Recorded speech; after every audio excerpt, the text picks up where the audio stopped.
الحمدللہ الحمدللہ رب العالمین والعاقبۃ للمتقین والصلاة والسلام علی سید الرسل وخاتم الانبیاء والمرسلین وعلی آلہ الطیبین واصحابہ الطاہرین اما بعد فاعوذ باللہ من الشیطان الرجیم بسم اللہ الرحمن الرحیم اتم الحج والعمرۃ للہ صدق اللہ العظیم وصدق رسولہ النبی الکریم الامین المکین قال اللہ تبارک وتعالی فی شان حبیبہ مخبرا وحاکما ان اللہ وملائکتہ یصلون علی النبی یا ایہا الذین آمنوا صلوا علیہ وسلموا تسلیما اللہم صلی علی سیدنا و مولانا محمد وعلی آل سیدنا و مولانا محمد وبارک وسلم وصلی علیہ صلاۃ و سلاما علیک یا رسول اللہ وعلی آلک و صحابک یا حبیب اللہ۔ تمام تعریفیں اللہ تبارک و تعالیٰ کے لیے ہیں جو خالق کائنات بھی ہے، مالک ششجہات بھی، جو احد بھی ہے، صمد بھی ہے، جس کی شان لم یلد بھی ہے ولم یولد بھی۔ لا تعداد عدیہ درود و سلام بارگاہ سید الانام، شفیع رحمت، والی امت، شاہ خوباں، جان جانا، شہنشاہ حسینہ، سید سروراں، سیاہ لا مکاں، تتیمہ دوراں، سرخیل زہرہ جمالا، رازدان ماوہا، شاہد ما طغا، صاحب علم نشرہ، معصوم آمنہ، احمد مجتبی، حضرت محمد مصطفیٰ صلی اللہ علیہ وآلہ وصحبہ وبارک وسلم کی دربار ناز میں اپنی عقیدتوں، ارادتوں، محبتوں کا خراج پیش کرنے کے بعد سب سے پہلے میں مبارکباد دیتا ہوں ان حجاج کرام کو جن کو اللہ تبارک و تعالی نے حرمین شریفین کی زیارت کے لیے منتخب فرمایا ہے۔ اللہ جل مجدہ کی توفیق اور عطا سے آج ہم ایک علمی اور تربیتی سیشن میں موجود ہیں۔ جو لوگ حج پہ جا رہے ہیں ان کے لیے تو یہ تربیت بہت نافع ہوگی، اور جو سامعین ہیں ان کی جوہلیاں بھی دامن رحمت سے خالی نہیں ہوں گی، کیونکہ میرے آقا کریم صلی اللہ علیہ وآلہ وسلم کا فرمان ہے جو آدمی 1000 نفل پڑھتا ہے اور دوسرا اس کے مقابلے میں دین کا ایک مسئلہ سیکھتا ہے، مسئلہ سیکھنے والا افضل ہے 1000 نفل پڑھنے والے سے۔ اللہ تبارک و تعالیٰ نے قرآن مجید میں ارشاد فرمایا اتم الحج والعمرۃ للہ، حج اور عمرہ اللہ کے لیے کرو۔ جتنے اعمال ہیں، جتنی حسنات ہیں، ان کا قرآن مجید برہان رشید میں اللہ نے حکم دیا ہے کہ جتنے بھی عبادات ہیں، نیک عمل ہیں، وہ دنیاوی اغراض اور مقاصد کے لیے نہیں ہونے چاہیے، اللہ کی رضا کے لیے ہونے چاہیے۔ حج ایک بابرکت سفر ہے، مبارک سفر ہے۔ اللہ تبارک و تعالی جن لوگوں کو حج کے لیے منتخب فرماتا ہے ان کو کچھ چیزیں اور کچھ احکامات بھی عطا فرماتا ہے۔ مثلا اللہ نے قرآن میں فرمایا فلا رفث ولا فسوق ولا جدال فی الحج۔ آپ لوگوں نے جب حج کا سفر کرنا ہے تو 3 چیزوں کا خیال کرنا ہے۔ ایک، بدنگاہی نہیں کرنی، فسق فجور نہیں کرنا، اور آپس میں لڑائی جھگڑا نہیں کرنا۔ یہ سورہ بقرہ کے اندر اللہ تبارک و تعالیٰ کا ارشاد گرامی موجود ہے، فلا رفث ولا فسوق ولا جدال فی الحج۔ اب جتنے لوگ حج پہ جا رہے ہیں ان پر اللہ نے یہ پابندی لگائی ہے کہ سفر حج کے اندر 3 چیزوں سے پرہیز کرنا ہے۔ پہلا یہ ہے بدنگاہی اور بد نظری سے بچنا ہے، فسق اعلانیہ گناہ سے بچنا ہے، اور لڑائی جھگڑے سے بچنا ہے۔ اور جانے جانا جانے کائنات مصطفیٰ جان رحمت صلی اللہ علیہ وآلہ وسلم ارشاد فرماتے ہیں جو شخص ان تین چیزوں سے بچ جاتا ہے اللہ اس کو بہترین جزا دیتا ہے۔ حج کے بدلے میں وہ بہترین جزا کیا ہے کہ جنت عطا فرماتا ہے۔ اب آپ اندازہ لگائیں کہ اللہ تعالیٰ نے ان 3 چیزوں سے منع فرمایا، بدنگاہی سے، فسق اور فجور سے، اور لڑائی جھگڑے سے، اور جب سفر حج شروع ہوتا ہے تو شیطان یہ تینوں چیزیں کروانے کی کوشش کرتا ہے تاکہ یہ اللہ کے دیے ہوئے احکامات کو پس پشت ڈالیں اور ان کا سفر حج ضائع ہو جائے۔ حاجی کے لیے یہ ضروری ہے اللہ تبارک و تعالیٰ کے جو احکامات ہیں ان کو مد نظر رکھے، قدم قدم پہ یہ خیال کرے کہ کہیں کوئی ایسا کام نہ ہو جس سے میرا رب ناراض ہو جائے۔ اور آپ اندازہ لگائیں یہ سفر حج اتنا برکت کا سفر ہے، اللہ تبارک و تعالیٰ نے حج کے لیے جب کسی کو منتخب کیا، بلایا ہے، یہ ایک بخشش کا ذریعہ ہے، بخشش کا سبب ہے۔ ایک ہے حج ظاہری، ایک ہے حج کی روح۔ اللہ تعالیٰ ہمیں ظاہری حج بھی نصیب فرمائے اور حج کی روح بھی عطا فرمائے۔ اب ظاہری حج کے جو احکامات ہیں ان کو بھی ہم نے سامنے رکھنا ہے، اور جو حج کے روحانی اثرات ہیں ان کو بھی ہم نے مد نظر رکھنا ہے۔ اچھا، جب ہم حج کے لیے سفر کر رہے ہیں تو ہمیں یہ پہلے پتہ ہونا چاہیے کہ اللہ تبارک و تعالیٰ نے بیت اللہ شریف کو جو زمین پر بنایا ہے اس کی بنانے کی حکمت کیا ہے۔ ایک شخص یمن سے چلتا ہے، سوال اس کا یہ ہے کہ اللہ تعالیٰ نے زمین پر یہ بیت اللہ شریف کو کیوں بنایا ہے؟ چلتے چلتے مدینہ شریف پہنچتا ہے اور مدینہ کے مفتی سے سوال کرتا ہے کہ حضور میں نے یہ سوال پوچھنا ہے کہ اللہ نے زمین پر بیت اللہ شریف کو کیوں بنایا ہے؟ انہوں نے کہا اس کا جواب تمہیں خاندان نبوت سے کوئی عطا کر سکتا ہے۔ کہا گیا حضرت امام باقر رضی اللہ تعالیٰ عنہ جو حضرت امام زین العابدین کے صاحبزادے ہیں، وہ اس وقت مکے میں جلوہ گر ہیں، حتیم کے اندر تشریف فرما ہوں گے، آپ ان کے پاس جائیں، وہ آپ کو بتائیں گے۔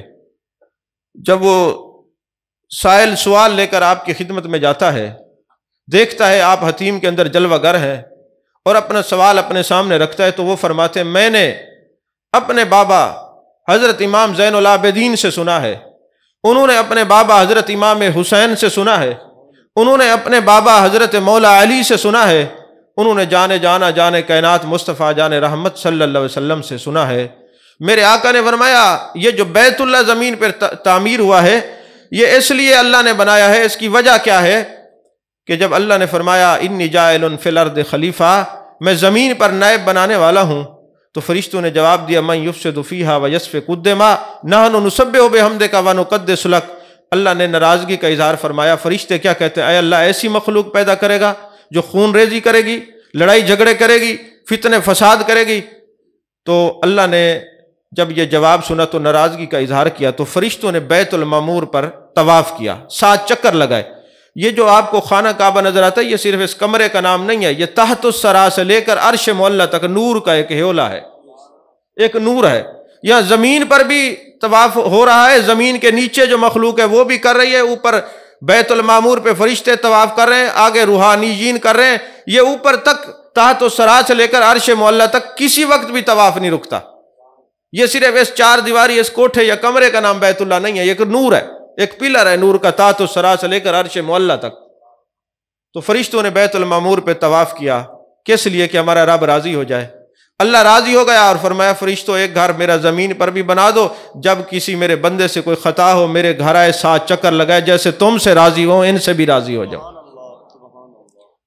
عزیزان محترم، ظاہری جو احکامات حج فرض ہے، صاحب استطاعت پر فرض ہے، اور اس کی روحانیت کیا ہے کہ حضرت جنید بغدادی رحمت اللہ علیہ کے ایک شاگرد حج کر کے آتا ہے، آپ کی خدمت میں آتے ہیں، حضور حج کر کے آئے ہو، آپ مبارکباد دیتے ہیں اور فرماتے ہیں بیٹے یہ بتاؤ حج کر کے آئے ہو یا حج کی روح بھی حاصل کی ہے؟ اس نے کہا حضور حج کر کے آیا ہوں۔ حج کی روح کیا ہے؟ فرمانے لگے یہ بتاؤ جب تم گھر سے حج کرنے کے لیے چلے تھے، گھر کو خیر بات کیا تھا، یہ نیت کی تھی اے اللہ آج سے میں گناہوں کو بھی خیر بات کہہ رہا ہوں؟ اس نے کہا حضور یہ تو میرے خیال میں نہیں آئی۔ اچھا یہ بتاؤ جب تم نے احرام باندھا تھا تو یہ نیت کی تھی میرے مالک میں نے اپنی پسند کا لباس اتار دیا ہے، اب تیری پسند کا لباس پہن رہا ہوں، اب جسم میرا ہوگا میرے مالک پسند تیری ہوگی، یہ نیت تو نے کی ہے؟ اس نے کہا جی نہیں۔ فرمایا اس کا مطلب ہے تو نے احرام باندھا نہیں، تو پھر روح حج تک کیسے پہنچے گا؟ پھر پوچھنے لگے یہ بتاؤ مینا قربانی کا مقام ہے، تو تو نے اپنی خواہشات کو قربان کرنے کی نیت کی تھی؟ اس نے کہا جی نہیں کی۔ پھر پوچھنے لگے عرفات کا معنی پہچاننا، تو کیا تو نے اللہ کی پہچان کی دعا کی تھی؟ کہنے لگا حضور یہ بھی میں نہیں کر سکا۔ پھر سوال کرتے اچھا یہ بتاؤ جب تم نے قربانی کی تھی اور حلق کیا تھا، سر کے اوپر اس طرح پھروایا تھا، تو تو نے یہ نیت کی تھی میرے مالک میں خواہشات نفس کو بھی قربان کرتا ہوں، آج میں نے تیری رضا کے لیے بال دیے ہیں، اگر سر بھی دینا پڑا تو دریغ نہیں کروں گا، تو نے یہ نیت کی تھی؟ اس نے کہا جی نہیں یہ بھی نہیں کیا۔ آپ نے فرمایا اچھا یہ بتا جب تم نے جمرات کو کنکریاں ماری تھی، 7 کنکریاں تھیں، اور یہ 7 کنکریاں عبادت بھی ہے، حضرت ابراہیم کی سنت بھی ہے، میرے آقا علیہ الصلوۃ والسلام کی سنت بھی ہے، اللہ کا حکم بھی ہے، تو نے انسان کے اندر ایک 7 عیب ہے، یعنی حسد ہے، غیبت ہے، چغلی ہے، کینہ ہے، بغض ہے، شہوت ہے، یہ تکبر وغیرہ، یہ ساری چیزیں ہیں۔ کیا تو نے یہ نیت کی تھی کہ یہ جو جمرات کو کنکریاں مار رہا ہوں میرے اندر جو یہ 7 عیب اور نقائص ہیں ان کو دور کر رہا ہوں؟ اس نے کہا جی نہیں۔ فرمایا بیٹے تم حج کر کے آئے ہو، تمہارا فرض ادا ہو گیا ہے، اب جس طرح میں نے بتایا اب دوبارہ اس طرح جا کے حج کر تاکہ تجھے روح حج بھی نصیب ہو جائے۔ اللہ کرے ہم سب کو روح حج بھی نصیب ہو جائے۔ عزیزان محترم، جب سفر حج ہوتا ہے نا تو ایک بات یاد رکھیں، جب پسند اللہ کی ہے، لباس اللہ کی پسند کا ہے، سفر ایک بلاوے کے سبب سے آیا ہے، تو میرے آقا کریم صلی اللہ علیہ وسلم نے فرمایا منفتا بغیر علم لعنتہ ملائکۃ السماء والارض، جو مستند عالم نہیں ہے جب وہ دین کے اوپر فتوے دیتا ہے نا، زمین آسمان کے فرشتے اس پہ لعنت بھیجتے ہیں۔ یہاں پر محدثین نے اس حدیث کی شرح لکھی ہے کہ کیا وہ مسئلہ صحیح بتائے یا غلط بتائے تب لعنت بھیجتے ہیں؟ فرمایا نہیں، وہ صحیح بھی بتائے تب بھی، کیونکہ اس کا یہ شعبہ نہیں ہے۔ جس طرح ایک ڈاکٹر ہے نا، میڈیکل سے تعلق رکھتا ہے، اس کو کہا جائے بھائی تو نقشہ بنا دے، وہ کہے میں انجینئر تو نہیں ہوں، میں تو ڈاکٹر ہوں۔ تو جب کوئی بندہ کسی کو غلط دوائی دے دے تو دے آتا ہے اس کی، کیونکہ اس کی جان چلی گئی ہے۔ اسی طرح کسی نے کسی کو غلط مسئلہ بتایا، اس کا ایمان چلا گیا، سفر حج ضائع ہو گیا، تو پھر کیا ہوگا؟ تو جب یہ سفر حج میں جائیں تو اگر کسی سے اختلاف کسی وجہ سے ہو سکتا ہے تو پھر وہ اختلافات کو اپنے حد تک رکھے، کسی کے اوپر اپنا حکم لاگو نہ کرے، فتویٰ نہ دے۔ فتوے بازی سے بچنا ہے، سب سے مشکل کام حاجی کے لیے یہی ہوتا ہے۔ اگر وہ بد نظری سے بچ گیا، فتوے بازی سے بچ گیا، فسق و فجور سے بچ گیا، لڑائی جھگڑے سے بچ گیا، تو اس کو مبارک ہو، اللہ نے اس کا حج قبول کیا اور اس کی جزا جنت ہے۔ اور میرے آقا کریم صلی اللہ علیہ وسلم کا فرمان ہے جب کوئی کامل حج کرتا ہے شریعت کے مطابق، وہ کبھی جو ہے غریب نہیں ہوتا۔ حاجی اپنے گھر کے 400 آدمیوں کی شفاعت کرے گا، اللہ نے اس کو یہ قیامت والے دن اذن دینا ہے۔ اور حاجی جو ہے جب حج کرتا ہے، مبارکباد کے لائق وہ لوگ ہیں جو بار بار حج پہ جاتے ہیں۔ میرے آقا علیہ الصلوۃ والسلام نے فرمایا جس نے 1 حج ادا کیا اس نے اپنا فرض ادا کیا، جس نے 2 حج کیے اس نے اللہ کو قرضہ دیا، جس نے 3 حج کیا اللہ نے ہمیشہ کے لیے جہنم اس پر حرام کر دی۔ اب یہ حدیث پاک کو علامہ اسماعیل حق کی روح البیان کے بعد لکھنے کے بعد ایک چھوٹی سی حکایت لکھتے ہیں۔ فرماتے ہیں بغداد کی سرزمین کے اوپر نا حمام تھے، لوگ پانی گرم کر کے لوگوں کو غسل کروایا کرتے تھے حمام والے۔ تو ایک حمام والا گیا نا جنگل میں لکڑیاں تلاش کرنے کے لیے، تو وہاں جب پہنچا تو اس کو لکڑیاں نہ ملی، بوسیدہ ہڈیاں پڑی ہوئی تھی کسی اونٹ کی، وہ لے کے آیا، جب جلانے لگا اس کے اوپر مٹی کا تیل ڈالتا ہے تو آگ نہیں جلتی، بڑی کوشش کی آگ نہیں جلتی۔ آخر کار وہ ہڈیاں، چونکہ زمانہ ایسا تھا، لوگوں کا یقین ایسا تھا، تیقن کے ایک مقام پر لوگ فائز تھے، جب وہ اللہ کی طرف رجوع کرتے تھے اللہ نشانیاں ان کے سامنے ظاہر فرما دیتا تھا۔ تو اب وہ جو ہڈیاں تھیں نا اس کے سینے سے چمٹتی ہیں، اور ہڈیوں سے آواز آتی ہے کہ تو نے اپنے نبی کا فرمان نہیں سنا جو 3 دفعہ سفر حج کرتے اس پر آگ اثر نہیں کرتی؟ میں وہ اونٹ ہوں جو 3 مرتبہ حاجیوں کو لے کے گیا ہوں حرمین شریفین میں۔ عزیزان محترم، یہ کتنا برکت والا سفر ہے، اللہ ہم سب کو باادب حرمین شریفین کی حاضری نصیب فرمائے۔ اچھا چند چیزیں میں عرض کر دوں پہلے، یہ بار بار آپ کو آج سے پھر سفر سے پھر آپ جتنا عرصہ مکہ رہیں گے اور مدینہ شریف جائیں گے یہ ساری چیزیں آپ کے سامنے آئیں گی۔ کچھ اصطلاحات ہیں یہ میں پہلے عرض کر دوں تاکہ آپ کو یہ یاد رہیں۔ سب سے پہلے آپ جائیں گے نا تو طواف بار بار آپ کے کانوں سے ٹکرائے گا، طواف، لفظ طواف، طواف کرنا ہے، طواف کرنا ہے۔ طواف جو ہیں یہ 7 ہیں۔ 7 چکر کیوں ہیں، اس کی حکمت کیا ہے؟ میرے آقا پاک صلی اللہ علیہ وسلم نے ارشاد فرمایا، جب کوئی بندہ اللہ کی رضا کے لیے اس پاک گھر کا طواف کرتا ہے، اس طواف جو اس گھر کے ہیں وہ بھی ساتھ ہیں، جہنم کے دروازے بھی ساتھ ہیں۔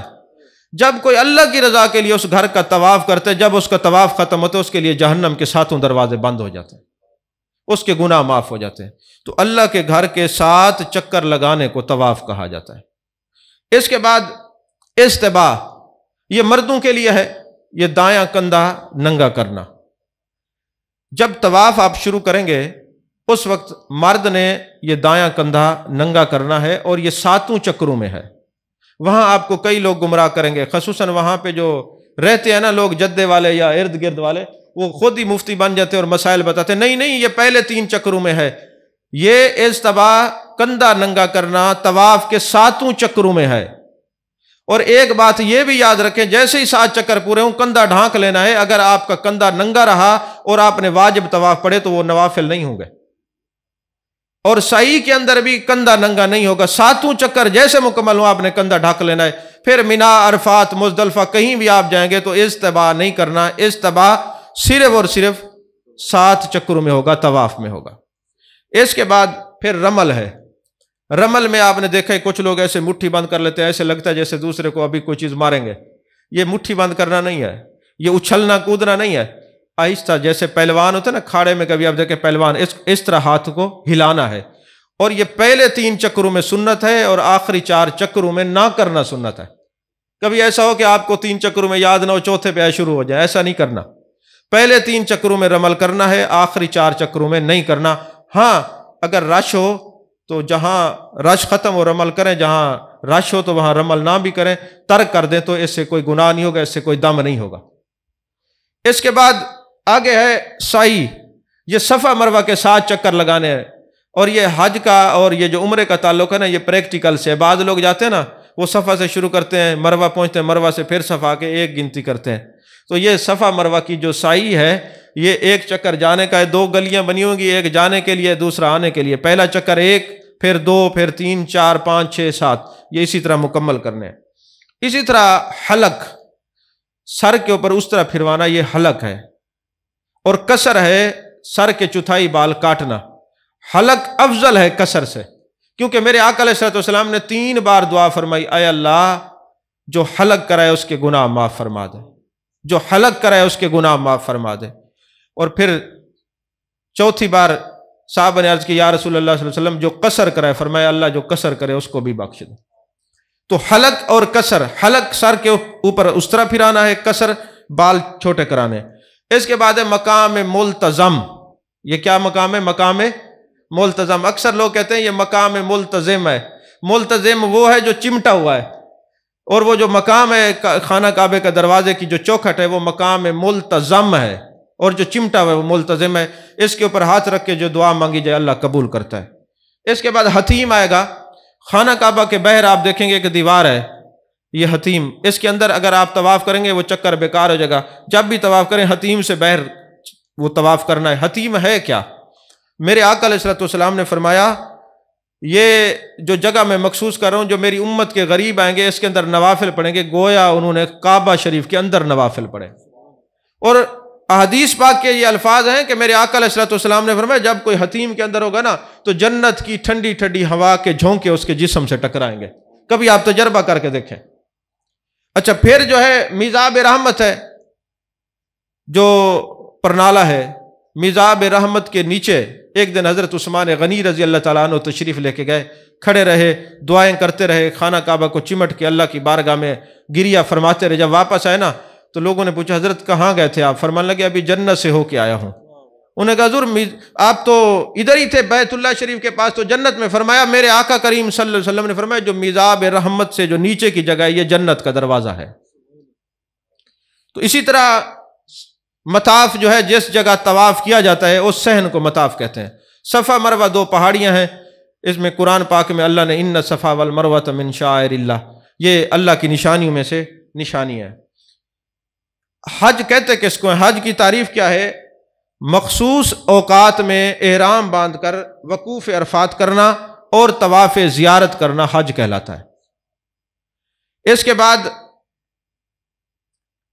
چونکہ وقت مختصر ہے، میں کافی فضائل یہی 2-4 میں نے جو حدیثیں بیان کی ہیں کہ حاجی 400 آدمیوں کی شفاعت کرے گا، کبھی غریب نہیں ہوگا، جہنم کی آگ جو ہے اس پر ٹھنڈی ہو جائے گی، یہ سارے مختصر میں عرض کر رہا ہوں۔ اور چونکہ یہ پورا جو ہے نا ہمارے سیشن حج کے چل رہے ہیں، اس سے زیادہ بھی کئی گھنٹے کی تقاریریں حج پر آپ سن سکتے ہیں، یہ پہلے یوٹیوب پہ اور فیس بک پر موجود ہیں۔ اسی طرح حج کے فرض ہونے کی 8 شرائط ہیں۔ کتنی شرائط ہیں؟ 8۔ پہلی شرط یہ ہے کہ حج مسلمان پر فرض ہے، غیر مسلم پر نہیں ہے۔ دوسری یہ ہے کہ جو حج کرے وہ بالغ ہو، اور بلوغت کی عمر لڑکی کی 9 سال سے 15 سال ہے، اور لڑکی کی 9 سال سے 12 سال ہے، اور لڑکے کی 15 سال ہے۔ یہ مختلف میں جو ہے نا وہ مجموعی طور پہ بتا رہا ہوں۔ اور تیسری شرط یہ کہ عاقل ہو، یعنی اگر پیسے بہت ہوں مگر دماغ کا پاگل ہو، اس پر حج فارض نہیں ہوتا، پاگل کے لیے حج نہیں ہے۔ اور چوتھی شرط یہ کہ آزاد ہو، اب تو غلامی کا کنسیپٹ ہی نہیں ہے، سارے آزاد ہیں۔ پانچویں شرط یہ کہ تندرست ہو، اور چھٹی یہ کہ بینا ہو، نابینا پر حج فرض نہیں، اگر کرے گا تو ہو جائے گا۔ اس کے بعد 7ویں شرط یہ کہ زاد راہ کا مالک ہو، یعنی اس کے پاس خرچ کرنے کی زاد راہ پیسے موجود ہوں، یہ نہیں کہ وہاں جا کے لوگوں سے بھیک مانگنا شروع کر دے۔ اور 8ویں شرط یہ ہے کہ ان تمام شرائط کا ایام حج میں پایا جانا ضروری ہے۔ ایام حج کون سے ہیں؟ شوال، ذیقعد اور ذی الحج کے 10 ہے، یہ ایام حج ہے۔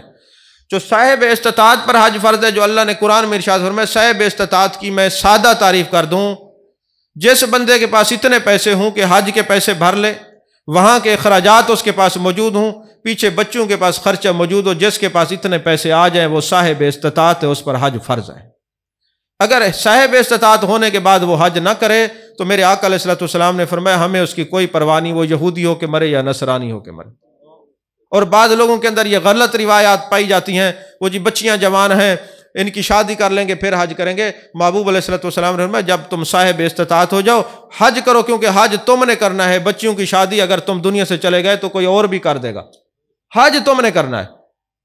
اسی طرح مزید کچھ شرائط بھی فقہا نے بیان کی ہیں کہ راستے کا پرامن ہونا، الحمدللہ اب تو کوئی خطرہ نہیں، عورت کا اپنے محرم کے ساتھ جانا، اور تیسری شرط یہ کہ عورت عدت میں نہ ہو۔ ہمارے ارد گرد میں اکثر سوالات ہمارے پاس آتے ہیں جی ایام عدت میں عورت حج پہ جا سکتی ہے؟ بالکل نہیں جا سکتی۔ عدت جس طرح حج فرض ہے نا، اس سے زیادہ ضروری ہے کہ عورت عدت میں بیٹھے۔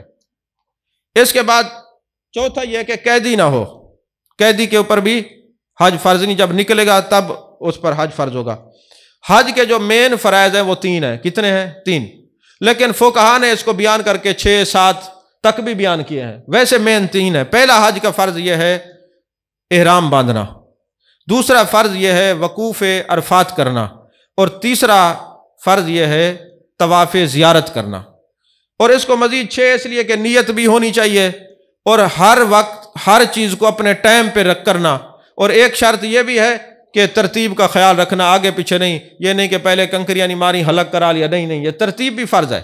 بعض لوگ ہوتے پہلے الٹا سیدھا کر لیتے پھر کہتے نہیں جی ہم نے ایسے ہی پڑھا ہے، تو یہ ترتیب جو ہے حج کی یہ بھی فرض ہے۔ اسی طرح حج کے میں نے عرض کیا 3 فرائض ہیں، فقہا نے اس کو 6 اور 7 تک بھی بیان کیا ہے، اور حج کے 6 واجبات ہیں۔ ان تینوں فرائض میں سے اگر کوئی عرفات میں گیا احرام نہیں باندھا حاجی نہیں ہے، اور اگر وہ عرفات میں نہ گیا حج سے یہاں سے چلا گیا سفر کر لیا تب بھی حاجی نہیں ہوگا، اور طواف زیارت نہ کیا تو وہ تو ایک خطرناک مسئلہ ہے، پھر میں آگے چل کے بیان کرتا ہوں۔ اسی طرح حج کے جو واجبات ہیں وہ 6 ہیں۔ کتنے واجبات ہیں؟ بولیے 6۔ پہلا واجب ہے مزدلفہ کا وقوف کرنا، جس کو لوگ اہمیت ہی نہیں دیتے، اور دوسرا جو ہے رمی جمرات کرنا، تیسرا قربانی، اور چوتھا جو ہے حلق یا قصر کرانا، پانچواں سعی کرنا، اور چھٹا طواف وداع کرنا۔ اچھا یہ 6 واجبات ہیں، تشریح میں آگے کرتا ہوں۔ آگے ایک مقام آئے گا، بار بار آپ کے ایک الفاظ آئے گا میقات۔ میقات ایسے مقام کو کہتے ہیں کہ جہاں سے آپ بغیر احرام کے گزر نہیں سکتے۔ میقات کی حکمت کیا ہے؟ فقہا نے لکھا اللہ تبارک و تعالیٰ بندے کو اٹینشن کرتا ہے کہ اب تم نے اپنے خیالات کو اور اپنے لباس کو ترک کر دینا، اب میری مرضی چلے گی۔ جس مقام پہ بندے کو ہوشیار کیا جائے کہ اب تو نے اللہ کی مرضی پہ چلنا ہے لباس بھی ویسا ہو، خیالات بھی ویسے ہوں، نگاہوں کے اثرات بھی ویسے ہوں، اس مقام کو مقام میقات کہتے ہیں۔ یہ جو محبوب علیہ الصلوۃ والسلام نے خود مقرر فرمائے تھے وہ 5 تھے۔ ایک جو مدینے سے آتے ہیں ذوالحلیفہ، یہ بیر علی بھی اس کو کہتے ہیں، یہ بیار علی بھی کہتے ہیں، بیر ایک کنویں کو کہتے ہیں، بیار کافی سارے کو کہتے ہیں، حضرت مولا علی کے کنویں تھے۔ مدینے سے جو آئیں گے ان کی میقات بیر علی ہے۔ اس کے بعد دوسرا جو محبوب نے مقرر فرمایا وہ ذات عرق ہے، جو عراق سے لوگ آتے ہیں۔ تیسری جو ہے وہ جحفہ ہے، جو شام سے آتے ہیں، اور جو نجد سے آتے ہیں وہ قرن ہے، اور ہم جو ہندوستان اور پاکستان سے جاتے ہیں ہماری ہے یلملم۔ کیا نام ہے؟ یلملم، ذرا مشکل ہے، یہ یاد کر لیں۔ ہماری جو میقات ہے یہ یلملم ہے۔ اچھا، حج جو ہے وہ 3 قسم کے ہیں۔ حج کتنی قسم کے ہیں؟ 3 قسم کے، اور حاجی بھی 3 قسم کے ہیں۔ اکثر یہ ہوتا ہے نا، کسی جہاز میں نا کسی حاجی کے پاس بیٹھ جاؤ، حاجی صاحب کہاں پہ جا رہے ہیں؟ جی حج کرنے۔ کون سا حج ہے؟ بس حج ہے۔ یہ بس حج نہیں ہے، حج کا نام بھی پتہ ہو آپ نے، حج کون سا کرنا ہے۔ حج 3 ہے، حج افراد، حج تمتع، حج قران، یہ 3 حج ہے۔ ہم جو لوگ پاکستان سے جاتے ہیں، برے صغیر سے جاتے ہیں، ہم جو حج کرتے ہیں اس کا نام ہے حج تمتع۔ کیا نام ہے؟ حج تمتع۔ حج افراد اکیلے کو کہتے ہیں، تمتع کا معنی ہے نفع اٹھانا، اور قران جو ہے کہ قران حج اور عمرہ جو ہے اکٹھے کیا جاتا ہے، یہ میں آگے تفصیل بیان کرتا ہوں۔ حج کتنے ہیں یاد رکھیں، ہم نے کون سا حج کرنا ہے؟ تمتع، یہ یاد رکھیں۔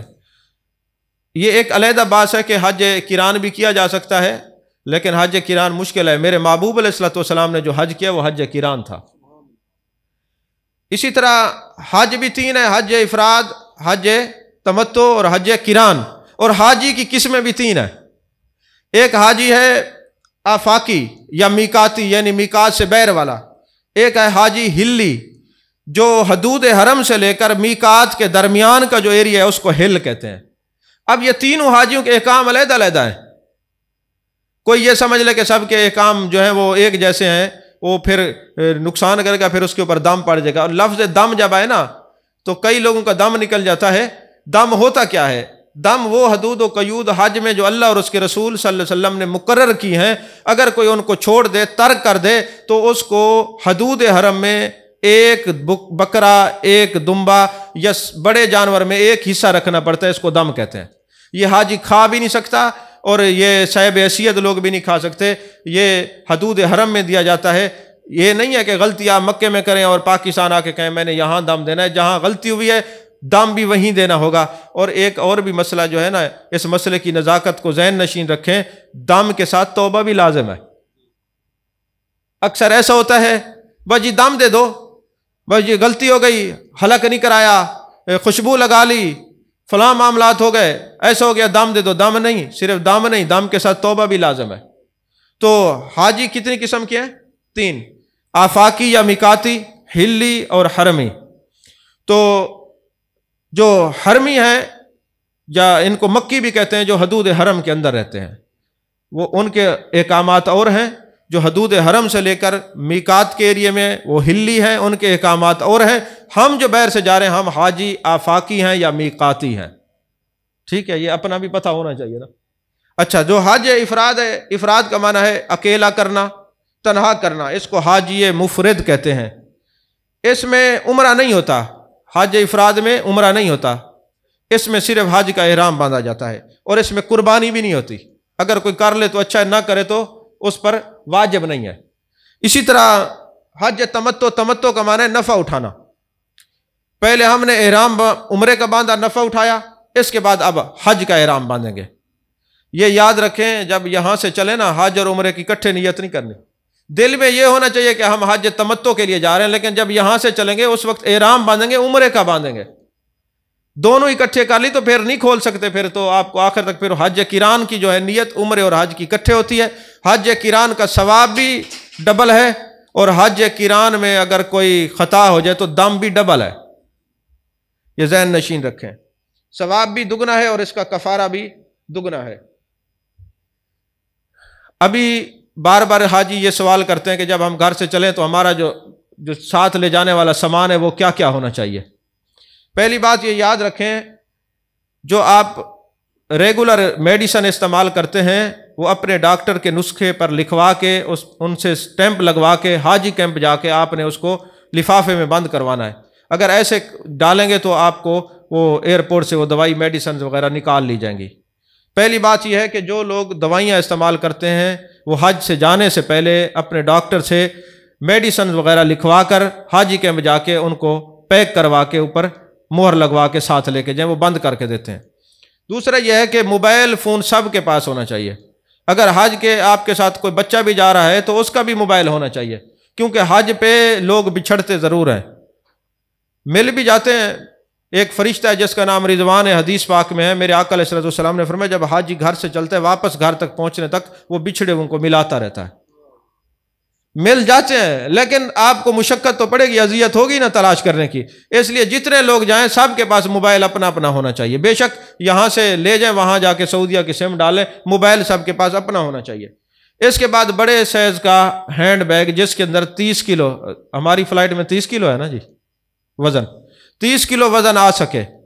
عموماً ہوتا یہ ہے کہ جب حاجی حج پہ جاتے ہیں نا، یہاں ان کو ضرورت ہوتی ہے، وہ زور زور سے لگاتے ہیں، آوازیں دیتے ہیں لبیک اللہم لبیک، یہ تلبیہ پکارنا بھی چاہیے۔ جیسے وہاں پہنچتے ہیں نا پھر کھانے البیک کے پیچھے پڑ جاتے ہیں، اور جیسے ہی حج ختم ہوتا ہے نا پھر کہتے ہیں میرا بیگ وزنی ہو گیا، تیرے پاس کانٹا ہے، فلاں چیز ہے۔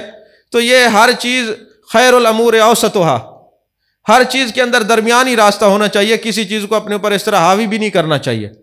تو ایسا بڑا بیگ جس کے اندر 30 کلو وزن آ سکے وہ لینا ہے، اور ہینڈ کیری کے لیے 7 کلو وزن الاؤ ہے، وہ ہینڈ کیری والا جو بیگ ہے چھوٹا ہونا چاہیے۔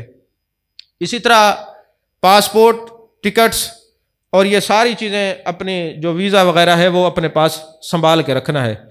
4-5 جوڑے ساتھ لے کے جائیں، اور خصوصاً جو مرد حضرات ہیں وہ مدینہ شریف کی حاضری کے لیے سفید جوڑا ضرور بنوائیں، کیونکہ میرے آقا علیہ الصلوۃ والسلام کو سفید رنگ بھی پسند ہے اور سفید کپڑے آپ کی سنت بھی ہیں۔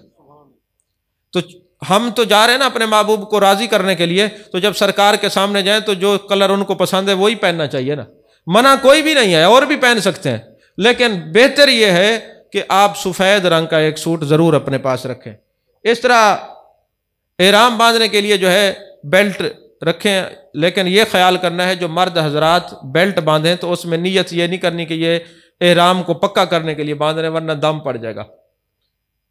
اس میں اپنی کرنسی، کاغذات اور دوسری چیزیں رکھنے کے لیے آپ نے یہ مال بچانا جو ہے یہ بھی فرض ہے، تو اس کو احرام کو باندھنے کے لیے آپ نے بیلٹ کو نہیں نیت کرنی۔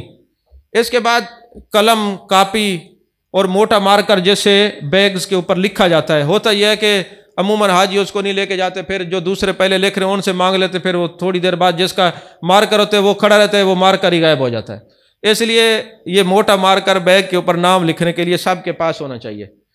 مرد جو ہیں وہ ہوائی چپل پہنیں گے، وہ ہوائی چپل حالت احرام میں یہ بھی ساتھ ہونی چاہیے۔ اور ایک دوسری وبا یہ ہے کہ وہاں پہ جاتے ہیں نا ہوائی چپل پہن لی، جس کا دل کرے پہن لے، یہ گناہ ہے۔ آپ تھیلی بنوا لیں، اپنی جوتی کو اپنے پاس رکھیں۔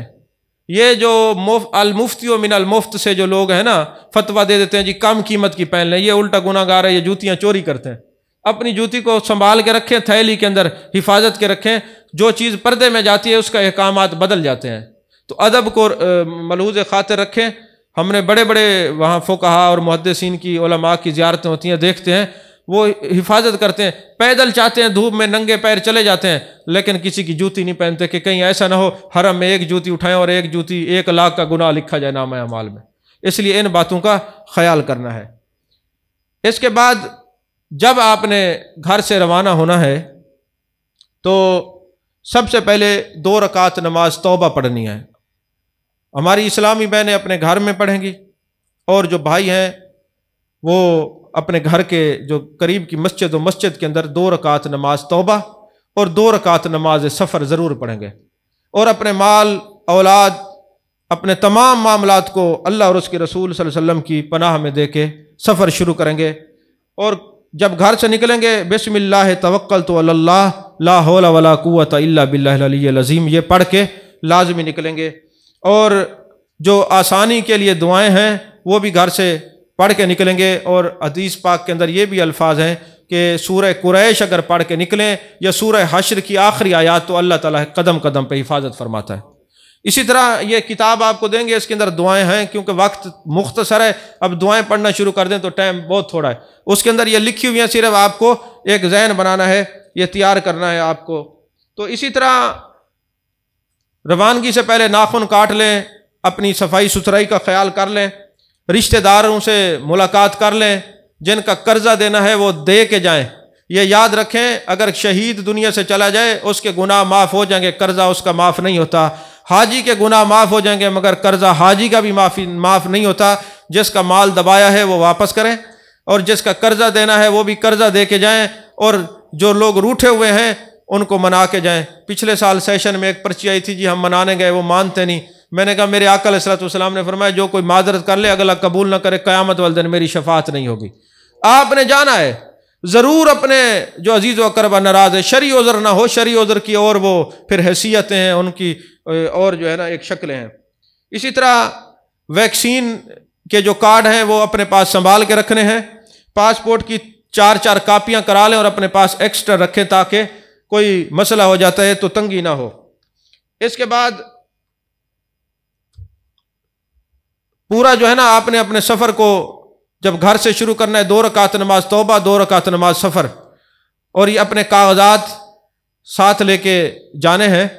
اور جس وقت آپ جائیں گے نا ایئرپورٹ پر، ایک بات کا خیال رکھیں، کچھ لوگ ایسا کرتے ہیں گھر میں احرام باندھ کے نا عمرے کی نیت کر لیتے ہیں، اور بعض اوقات ایسا بھی ہوتا ہے، ہم نے دیکھا ہے کہ کئی دفعہ عمرے کی نیت گھر سے کر لی یا ایئرپورٹ پہ جاتے ہی احرام باندھ لیا، نیت کر لی، اور ہوتا ہے کہ وہ جو فلائٹ ہوتی ہے کینسل ہو جاتی ہے۔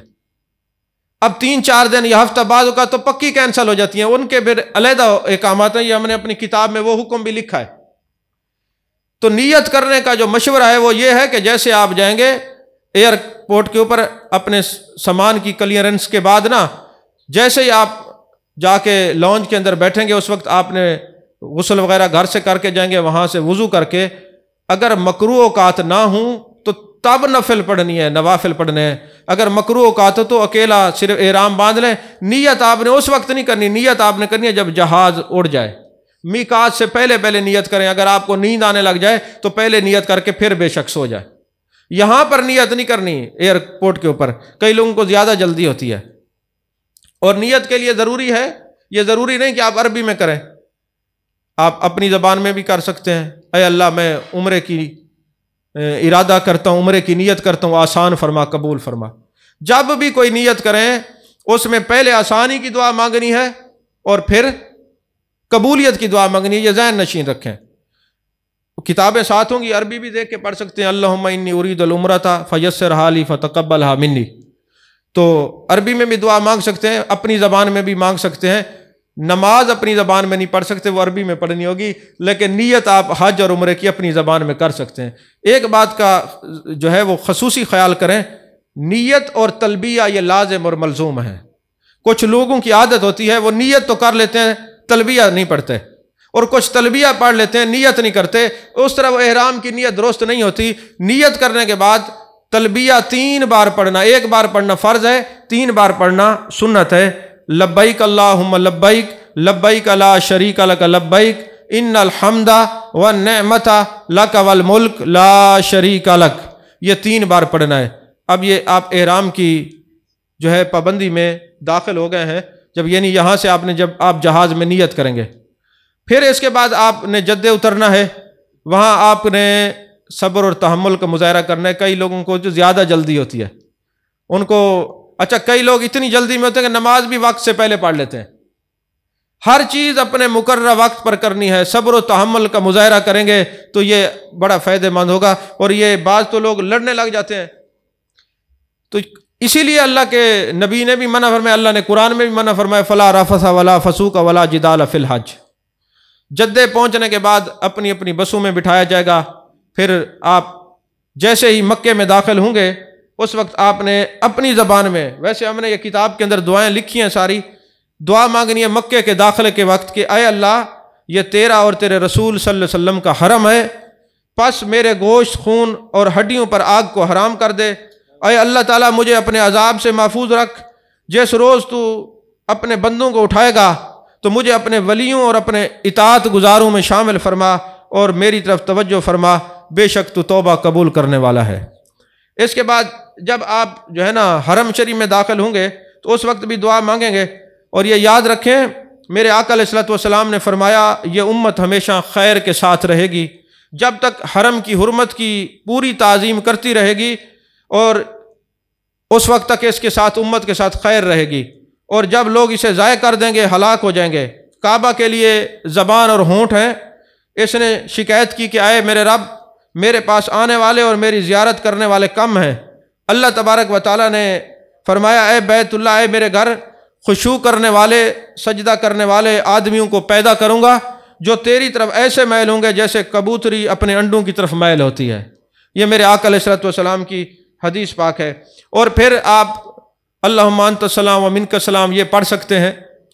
اس کے بعد جب آپ مسجد حرام میں داخل ہوں تو داخل ہوتی اللہم افتح لی ابواب رحمتک بسم اللہ والصلاۃ والسلام علی رسول اللہ ہے، یہ دعا مانگنی ہے اور اعتکاف کی نیت کر لینی ہے۔ آپ جس طرف بھی جائیں گے آپ کو اب تو ایسا ڈیزائن انہوں نے بنا دیا جس دروازے میں بھی داخل ہونا بیت اللہ شریف نظر آتا ہے، تو ایسے جائیں جیسے کوئی مجرم اپنے آقا کی بارگاہ میں جاتا ہے، بھاگا ہوا مجرم جیسے آقا کی بارگاہ میں جاتا ہے ایسے جانا ہے۔ یہ آنکھیں ایسے جو ہے نا ادھر کھول کے ادھر ادھر نہیں دیکھنا، بلکہ درود شریف پڑھتے ہوئے جائیں، چونکہ خانہ کعبے پر جب پہلی نظر پڑتی ہے جو دعا مانگو قبول ہوتی ہے۔ اب یہ مختلف دعائیں ہیں، کوئی یہ دعا مانگتا ہے اللہ آج کے بعد جو کچھ مانگو مجھے عطا کر دے، کچھ یہ دعا مانگتے ہیں کہ اے اللہ جتنے تیرے اولیاء تیرے محبوب بندے آج تک آئے انہوں نے جو کچھ مانگا ہے مجھے عطا کر، جس سے پناہ مانگے مجھے پناہ عطا فرما۔ یہ کتابوں میں ہم نے یہ ساری دعائیں لکھ دی ہیں، آپ پڑھ لیں۔ ایک پلک جھپکنے سے پہلے بیت اللہ شریف پہ جو نظر پڑتی ہے اللہ تعالیٰ قبول فرماتا ہے۔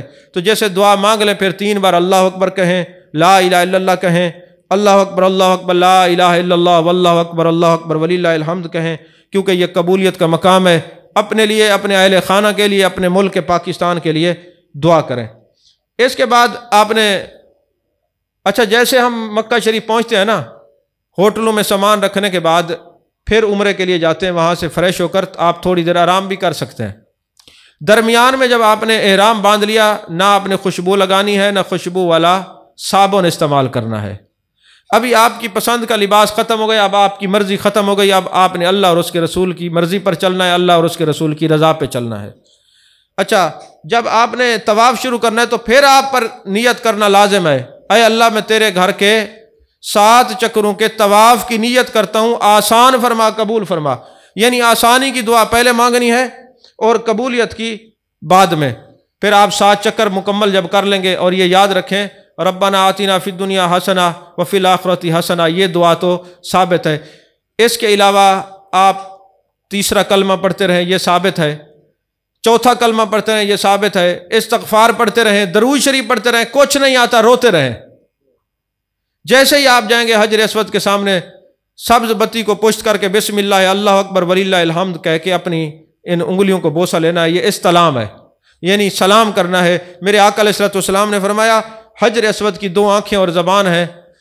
احادیث پاک کا آپ مطالعہ کریں نا کہ حجر اسود کی حقیقت کیا ہے تو پتہ چلے یہ جنت سے آیا ہے، اور جتنے لوگوں نے الستو بربکم کا وعدہ کیا ہے، اور ایک روایت میں لبیک اللہم لبیک کا جب حضرت ابراہیم علیہ السلام نے بلایا تھا، جتنے لوگوں نے تلبیہ پڑھا تھا سب کے نام اس کے اندر لکھے ہوئے، اب وہ تجدید عہد کے لیے آیا ہوا ہے استلام کرنے کے لیے۔ تو ان باتوں کو سامنے رکھیں۔ اب آپ نے 7 چکر پورے کرنے ہیں، اس کے بعد 2 رکعت نماز واجب طواف پڑھنی ہے۔ یہاں ایک بڑا اہم مسئلہ ہے، کچھ لوگوں کی عادت ہوتی ہے وہ سیلفیاں بنا رہے ہوتے ہیں۔ یہ سیلفی بنانے کا مقام نہیں، یہ ادب کا مقام ہے، یہ عبادت کا مقام ہے۔ اور کچھ لوگ ہمارے پڑھے لکھے لوگوں کو پتہ نہیں کیا ہو گیا ہے، وہ نفلی عبادت ہوگی عمرہ کریں گے وہ لائیو چلا رہے ہیں۔ یہ یاد رکھیں نفلی عبادت کا اظہار اور تشہیر کرنے سے وہ ضائع ہو جاتی ہے۔ اور کئی تو بیچارے بس آپ کے لیے دعا کر دیا ہے وہیں سے کھڑے ہو کے نا، کئی تو بیچارے ریال لے کے بھی دعا کرتے ہیں، ایسے بھی کئی لوگ ہیں کہ جی آپ کے لیے دعا کر دی گئی ہے۔ یاد رکھیں میرے آقا کریم صلی اللہ علیہ وآلہ وسلم نے ارشاد فرمایا کہ دعا وہ قبول ہوتی ہے جو آپ کسی مسلمان بھائی کی پس پشت مانگیں وہ موجود ہی نہ ہو، وہ سیدھی عرش معلیٰ پر جاتی ہے۔ تو 2 رکعت نماز واجب طواف پڑھیں گے، اور واجب طواف کے لیے یہ ضروری نہیں ہے کہ آپ مقام ابراہیم پاس ہی ادھر ہی ساتھ ہی کھڑے ہو کے پڑھیں، یہ سنت ہے۔ اگر رش بہت ہے تو آپ پورے حرم میں جہاں مرضی ہے پڑھ لیں، پڑھنا ہے۔ اس کے بعد آپ نے زمزم شریف پئیں گے، اور زمزم کے لیے آپ جانتے ہیں کہ زمزم ہاتھ میں لے کر جب آپ کوئی دعا کریں گے وہ دعا قبول ہوتی ہے۔ اللہم انی اسألک ایمانا کاملا و یقینا صادقا و رزقا واسعا و شفاء لکل داء، ورنہ اپنی زبان میں جو مرضی ہے دعا کر لیں۔ توجہ ہے آپ کی۔ اس کے بعد پھر جناب والا زمزم کے بارے میں کہ جو آدمی ہاتھ میں لے کر اس کو دیکھتا رہے کچھ بھی نہ کرے، منافقت کی بیماری ختم ہو جاتی ہے، اور جو زمزم شریف کو ہاتھ میں لے کر جو دعا کرے وہ دعا قبول ہوتی ہے۔ اور پھر ایک روایت میں موجود ہے جو 3 چلو پانی بھر کے اپنے سر پہ ڈالے گا وہ کبھی رسوا نہیں ہوگا۔ تو زمزم شریف پینا سنت ہے۔ اس کے بعد آپ سعی کریں، وہ سعی کے لیے پھر آپ 25 آیات بینات کے برابر آپ نے دعا مانگنی ہے، اور دعا مانگ کے پھر آپ نے پھر نیت کرنی ہے، اے اللہ میں سعی کے ساتھ چکروں کی نیت کرتا ہوں، آسان فرما قبول فرما۔ یہ آسان فرما اور قبول فرما، یعنی کوئی دقت اور تکلیف ہوتی ہے تو اللہ کے نبی نے بار بار فرمایا کہ جب بھی دعا مانگو آسان فرما قبول فرما۔ عمرہ جب یہ 7 چکر مکمل ہو جائیں گے تو 2 رکعت جو شکرانے کے نفل پڑھے جاتے ہیں وہ صفا مروہ پہ نہ پڑھیں، کیونکہ حرم کو چھوڑ کر مسجد حرام کو صفا مروہ پہ نوافل پڑھنا مکروہ ہے۔ ہاں جماعت ہو جائے تو پھر تو پڑھ سکتے ہیں، نوافل نہیں۔ اس کے بعد حلق کرائیں، قصر کرائیں، آپ نے عمرہ کر لیا ہے، آپ اللہ کے محبوب کے اللہ کے پسندیدہ شہر کے اندر تشریف فرما ہے۔ اب اس کے بعد آپ طواف کرتے رہیں، عمرے کرتے رہیں، جو اللہ توفیق دے۔ اس کے بعد پھر آپ نے 8 ذی الحج کو، ہوتا یہ ہے چونکہ اس دفعہ تو بہت زیادہ رش ہے، رش کی وجہ سے معلمین 7 کو آپ کو بسیں بھیجیں گے اور کہیں گے کہ آپ اپنے ہوٹل سے احرام باندھ کے جو ہے وہ 7 کو ہی آپ کو مینا پہنچا دیا جائے گا۔ تو لڑنا نہیں ہے، بحث نہیں کرنی کہ نہیں ہم نے صبح ہی جائیں گے ہم تو، اور صبح یہ ہوتا ہے پھر معلمین کی ذمہ داری نہیں ہوتی، کمپنی کی ذمہ داری نہیں ہوتی، جب بسیں آ جائیں اسی وقت جانا ہے، یہ ان کی ذمہ داری ہے پہنچانے کی، یہاں والوں کی بھی اور وہاں والوں کی بھی۔ تو آپ نے اپنے ہوٹل سے تیاری کر کے حج کی نیت، اور پھر حج کی نیت بھی ایسے ہی کرنی ہے، اے اللہ میں حج کی نیت کا ارادہ کرتا ہوں، حج کا ارادہ کرتا ہوں، آسان فرما قبول فرما۔ پھر لبیک اللہم لبیک کی صدائیں بلند کرتے ہوئے آپ مینا میں تشریف لے جائیں گے، اور مینا کے اندر 8 ذی الحج کو ہم نے با جماعت نمازیں پڑھنی ہیں۔ اور اس دفعہ تو الحمدللہ بڑے بڑے علماء ہمارے ساتھ جا رہے ہیں، ان کی مائیت کے اندر ہم حج کریں گے تو زیادہ اللہ تعالیٰ برکتوں کا نزول فرمائے گا۔ ویسے بھی وہ ہے نا الرفیق و ثم الطریق، اچھا ساتھی تلاش کرو۔ جس طرح حج کرنا فرض ہے، حج کے مسائل سیکھنا بھی فرض ہے، کیونکہ حج کے مسائل تو تبھی آئیں گے نا یا تو آپ کسی عالم کی مائیت میں جائیں یا کچھ سیکھ کے جائیں۔ تو اسی طرح جناب 8 میں آپ نے پہنچنا ہے مینا میں، اور 8 کو رات کو ہی معلمین پہنچا دیتے ہیں ہمیں عرفات میں اگر رش ہو، اور بعض اوقات تو رعایت کر دیتے ہیں صبح بھی پہنچاتے ہیں۔ وہاں کی انتظامیہ کے ساتھ تعاون کرنا، یہ نہیں اپنی مرضی نہیں کرنی۔ تو 9 کو ہم نے عرفات پہنچنا ہے، یا 8 کو رات کو پہنچا دیتے ہیں، نمازیں با جماعت پڑھنی ہے۔ اور عرفات کا جو 9 ذی الحج کا دن ہے وہ اتنا متبرک دن ہے، میرے آقا کریم صلی اللہ علیہ وسلم، یہ مسلم شریف کی حدیث پاک ہے، جب آپ حج پہ تشریف لے گئے، لبیک اللہم لبیک لبیک لا شریک لک لبیک ان الحمد والنعمت لک والملک لا شریک لک، یہ صدائیں بلند تھیں۔ میرے آقا علیہ الصلوۃ والسلام نے فرمایا اے بلال میرے صحابہ کو کہو اپنی آواز کو دھیما کر لیں، میں خطبہ ارشاد فرمانا چاہتا ہوں۔ میرے آقا علیہ الصلوۃ والسلام نے کیا خطبہ ارشاد فرمایا؟ فرمایا حج پہ آنے والے میرے صحابہ تمہیں مبارک ہو، اللہ نے عرش سے تمہیں سلام بھی بھیجا ہے، بخشش کا پیغام بھی بھیجا ہے۔ اللہ کروڑ رحمت نصیب فرمائے۔ حضرت فاروق اعظم رضی اللہ تعالیٰ عنہ کی مزار مقدسہ پر آپ کھڑے ہوتے ہیں، عرض کرتے ہیں یا رسول اللہ ھذا خاصۃ لنا، یہ ہمارے لیے یا بعد والوں کے لیے بھی ہے؟ میرے آقا نے فرمایا جو کام میرے صحابہ تم کرو گے، جو بعد والے بھی کریں گے، جو انعام اللہ نے تمہیں عطا فرمایا ان کو بھی عطا فرمائے گا۔ قیامت تک جو 9 ذی الحج ہوگی، عصر کے بعد مغرب سے پہلے یہاں میدان عرفات میں موجود ہوگا، اللہ عرش سے سلام بھی بھیجے گا، بخشش کا پیغام بھی بھیجے گا۔ اب جو اللہ جس کو سلام بھیجے ہوتا کیا ہے؟ وہ سلامتی میں آ جاتا ہے، کبھی غریب نہیں ہوتا، کبھی کسی کا محتاج نہیں ہوتا، قیامت والے دن وہ شفاعت کرے گا۔ حدیث پاک میں حضرت ابراہیم علیہ السلام کو 6 فرشتوں نے کہا تھا سلام علی ابراہیم، تو نار نمرود ٹھنڈی ہو گئی تھی، تو فرشتے جس کو سلام کریں تو نار نمرود ٹھنڈی ہو جاتی ہے، تو جس کو محبوب سلام کریں جہنم کی آگ ٹھنڈی ہو جاتی ہے، جس کو خدا سلام کرے وہ تو عافیت میں آ جاتا ہے، سلامتی میں آ جاتا ہے۔ تو مغرب کی نماز ہم نے عرفات میں نہیں پڑھنی، ہم نے آ جانا ہے مزدلفہ، ایک اذان اور ایک تکبیر کے ساتھ ہم نے پہلے مغرب کے 3 فرض پڑھنے، وہ رات کو 2 بجے بھی پہنچے تو مغرب اور عشاء ہم نے مزدلفہ میں پڑھنی ہے، عرفات میں نہیں پڑھنی۔ اور پہلے 3 فرض مغرب کے، پھر اگر مسافر ہوں گے تو 2 فرض عشاء کے، اور پھر مغرب کی سنتیں اور نوافل، پھر عشاء کے سنتیں نوافل اور وتر پڑھیں گے۔ اس طرح مزدلفہ کی جو رات ہے نا، یہ لیلۃ القدر سے بھی افضل رات ہے۔ میرے آقا علیہ الصلوۃ والسلام نے فرمایا میں نے مینا میں دعا مانگی، اللہ نے قبول کی، عرفات میں دعا مانگی، اللہ نے قبول کی، اور جو میری امت کے ظالم ہے قیامت دن اللہ میری شفاعت سے مزدلفہ کی رات کی وجہ سے اللہ نے بخشش فرما دی ہے، تو یہ لیلۃ القدر سے افضل ہے۔ تو مزدلفہ کا قیام واجب ہے۔ مزدلفہ کے بعد ہم نے صبح نماز پڑھ کے جیسے سورج نکلے گا دعا مانگ کے وقوف کر کے پھر ہم نے جمرات کو کنکریاں مارنی ہیں۔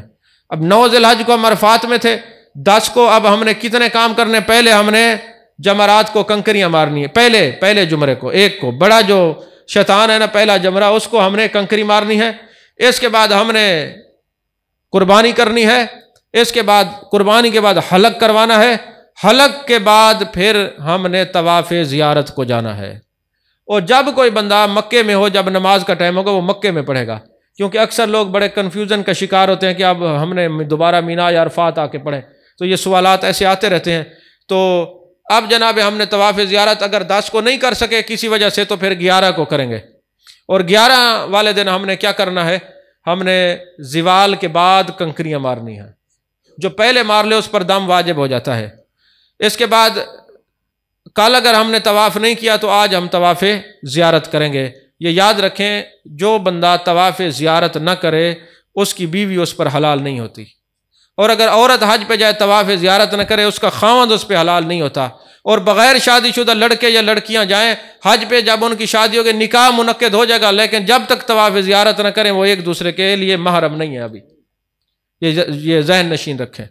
اس کے بعد پھر جناب والا 11 ذی الحج پہ ہم نے اگر طواف زیارت 10 کو نہیں کیا تو 11 کو کریں گے، اور 11 کو شیطان کو کنکریاں مار کے پھر ہم نے مینا آ جانا ہے، قیام مینا کے اندر کرنا ہے، اور پھر 12 کو زوال کے بعد کنکریاں مار کے پھر اللہ کے نبی نے اجازت دی ہے کہ اب آپ کا حج مکمل ہو گیا، اب آپ مکے آ کے قیام کر سکتے ہیں۔ اور ایک بات یاد رکھیں، اگر 12 کو کوئی اللہ نہ کرے کوئی حادثہ ہو جاتا ہے یا بارش ہو جاتی ہے اور مغرب کی اذانیں ہو گئیں تو پھر 13 کی کنکریاں بھی آپ کو مار کے نکلنا ہوگا، یہ ذہن نشین رکھیں۔ تو یہ جو چھٹا جو واجب ہے نا وہ طواف وداع ہے۔ طواف وداع مکہ چھوڑنے پر ہے، جب مکہ چھوڑنا ہوگا یہ طواف وداع واجب ہے مرد اور عورت دونوں پر۔ ہاں اگر عورت ایام حیض میں ہو تو اس کے لیے طواف وداع معاف ہو جاتا ہے، طواف زیارت نہیں ہوتا، یہ یاد رکھیں۔ طواف وداع یاد رکھیں، طواف وداع اگر عورت اس حالت میں ہو تو طواف وداع اس کے لیے معاف ہو جاتا ہے، مرد کے لیے نہیں، وہ طواف وداع کرے گا۔ ہم نے پھر مدینہ شریف جانا ہے، اور مدینہ شریف جو ہے کتنی خوش قسمتی اور خوش نصیبی کی بات ہے کہ 70,000 فرشتے صبح جاتے ہیں، 70,000 فرشتے شام کو جاتے ہیں۔ یہ اللہ تعالیٰ نے اپنے محبوب کی امتیوں پر کتنا احسان کیا کہ کئی بار ان کو میرے آقا کے روضہ پاک پہ سلام کرنے کا موقع نصیب ہوتا ہے، کیونکہ جب ہم درود پڑھتے ہیں تو ہمیں ثواب ملتا ہے، اور جب ہم سلام پڑھتے ہیں گنبد خضرا کے مکین کی طرف سے جواب ملتا ہے۔ اور میرے آقا علیہ الصلوۃ والسلام کی حدیث پاک ہے، من زار قبری وجبت لہ شفاعتی، جس نے میرے روضے پاک کی، میری قبر انور کی زیارت کی، میری شفاعت اس پر واجب ہو گئی۔ اور ما بین بیتی و ممبری روضۃ من ریاض الجنہ، میرے گھر سے لے کر میرے ممبر کا جو ایریا ہے وہ جنت کے باغوں میں سے باغ ہے، اور عبادت آپ نے وہاں کی تھی، اور شفاعت لینے کے لیے محبوب کی بارگاہ میں حاضر ہو رہے ہیں۔ اور میرے آقا علیہ الصلوۃ والسلام کی حدیث پاک ہے، جب میں دنیا سے تشریف لے جاؤں گا اور کوئی بندہ میری زیارت کے لیے آئے گا تو میں اپنی گنبد خضرا میں جلوہ گر ہوں گا اور کہوں گا فرشتو میرا امتی میری محبت میں میرے پاس آ رہا ہے، جاؤ اس کا استقبال کرو۔ اور اگر وہ سواریوں پر ہوں گے یا پیدل ہوں گے فرشتے استقبال کریں گے، یا رسول اللہ صلی اللہ علیہ وسلم، صحابہ نے پوچھا پتہ کیسے چلے گا؟ فرمایا جب میرے مدینے کے قریب آئیں گے، کبھی ادھر دیکھیں گے ہمارے محبوب کا روضہ ادھر ہوگا، کبھی ادھر دیکھیں گے، ان کی نظریں میری قبر انور کو تلاش کر رہی ہوں گی، اور ان کے چہرے کے اوپر جناب والا محبت رسول کے آثار نمایاں ہوں گے، جسم کے بال کھڑے ہو جائیں گے، آنکھوں سے آنسو رواں ہو جائیں گے۔ جب یہ کیفیت ہو، میرے محبوب نے فرمایا فرشتے میری طرف آنے والے اس حاجی کا استقبال کر رہے ہوتے ہیں۔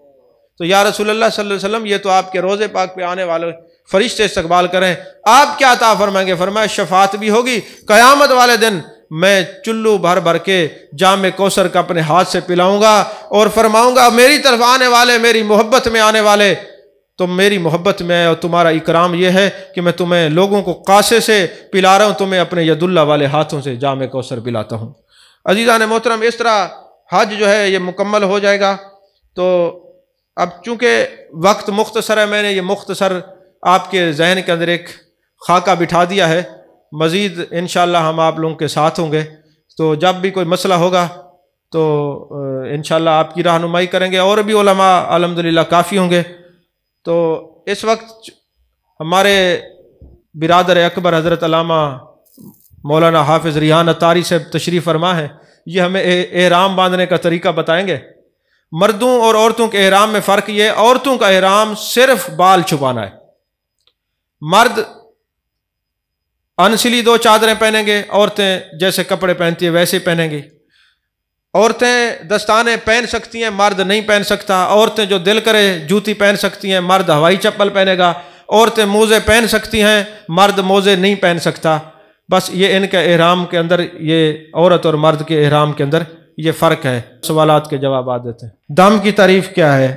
دم میں نے پہلے عرض کیا کہ وہ جو احرام کی پابندیاں ہیں، جو حدود و قیود اللہ اور اس کے رسول صلی اللہ علیہ وسلم نے مقرر کی ہیں، اگر کوئی اس کو توڑتا ہے تو پھر اللہ کو راضی کرنے کے لیے ایک دمبا، دمبی، بکرا، بکری یا 7 جانوروں میں سے کوئی ایک حصہ رکھنا پڑتا ہے، تو اس کو دم کہتے ہیں۔ یہ حدود حرم میں دیا جاتا ہے۔ حج تمتع میں کتنی قربانی ہوتی ہے؟ ایک ہی قربانی ہوتی ہے، اور یہ قربانی وہ نہیں ہے جو صاحب نصاب پر ہوتی ہے، یہ دم شکرانہ ہے، جو اللہ تعالیٰ نے آپ کو یہ نعمت بخشی ہے اس کے لیے ہے۔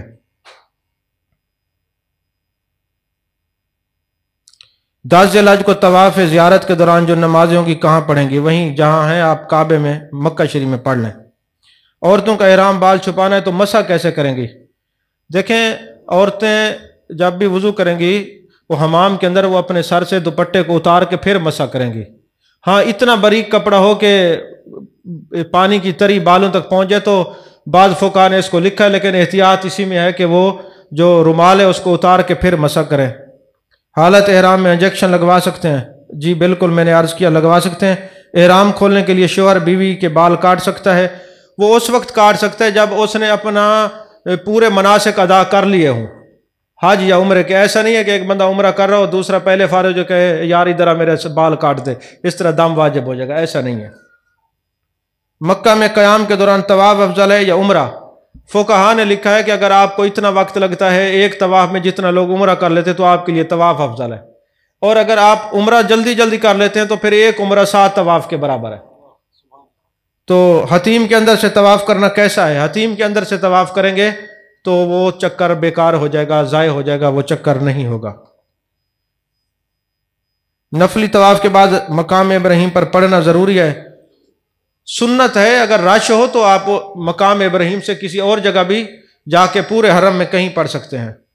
تکلیف کی وجہ سے اگر بندہ کھڑا نہ ہو سکے تو وقوف عرفات بیٹھ کر کر سکتا ہے، جی بیٹھ کے بھی دعا کی جا سکتی ہے۔ وقوف کا ماننا ٹھہرنا ہے، جو عرفات میں پہنچ گیا وہ کھڑا رہے یا بیٹھا رہے اس کا وقوف ہو جاتا ہے۔ عورتیں جو خوشبو والی چیزیں ہاتھ میں رکھتی ہیں یا لگاتی ہیں جیسے لونگ، الائچی وغیرہ، تو احرام کی حالت میں دم واجب ہوتا ہے؟ بالکل ہوتا ہے۔ حالت احرام میں یہ چیزیں رکھنے کی ضرورت کیا ہے؟ حج کے 5 دن میں احرام کی حالت میں کب سے کب تک رہنا ہے؟ وہ میں نے عرض کر دیا۔ احرام کی حالت میں دم ادا کرنا پڑے، یہ دیکھو نا کیا لکھیں سمجھ میں۔ میدان عرفات میں اگر عورت ایام حیض میں ہو تو کیا کرے؟ اگر عورت ایام حیض میں ہو تب بھی وہ مینا جانے سے پہلے تیاری کر کے، غسل کر کے، وضو کر کے نیت کر لے۔ نمازیں نہیں پڑھے گی اور پاک ہونے کا انتظار کرے گی، جب پاک ہوگی تو طواف زیارت کرے گی۔ مرد جو ہے وہ طواف زیارت 12 کی مغرب تک کرے گا، اس سے پہلے 10 سے 12 کی مغرب تک۔ عورت جب پاک ہوگی وہ اس کے بعد بھی کر سکتی ہے، اس پر کوئی دم نہیں۔ رمل کس کو کہتے ہیں؟ رمل پہلوانوں کی طرح تھوڑا سا ایسے اکڑ کے چلنا 3 چکروں میں، اس کو رمل کہتے ہیں۔ متمتع شخص اگر 7 ذی الحج کو مکہ پہنچے تو کیا کرے، عمرہ یا حج؟ پہلے وہ عمرہ کرے گا پھر حج کی طرف جائے گا۔ عورتوں کے احرام میں ناک پر کپڑا، عورتوں کا منہ چھپانا جائز نہیں، ان کے بال چھپانا صرف احرام ہے، منہ کو کھلا رکھیں گی۔ البتہ اتنی احتیاط کرنی ہے جس طرف مرد آ رہے ہوں، یہ آج کل تو بعض فقہا نے اس کی اجازت دی کہ پی کیپ عورتیں استعمال کریں، کپڑا منہ پہ نہ لگے، پردے کا بھی اہتمام رہے، ایسا کریں تو بہت افضل ہے۔ کیا طواف وداع کے بعد بھی دوبارہ طواف کیا جا سکتا ہے؟ بالکل کیا جا سکتا ہے، اگر آپ کو موقع ملے طواف وداع کے بعد جب آپ طواف کریں گے، پچھلا نفلی طواف ہو جائے گا، اگلا طواف وداع ہو جائے گا۔ کیا خواتین بھی خوشبو استعمال کر سکتی ہے؟ ایسی خوشبو استعمال نہیں کر سکتی جس کی خوشبو محسوس ہو، رنگ زہر ہو، وہ بھی حالت احرام میں پرہیز کریں۔ احرام کی نیت سے پہلے خوشبو والا صابن استعمال کر سکتے ہیں؟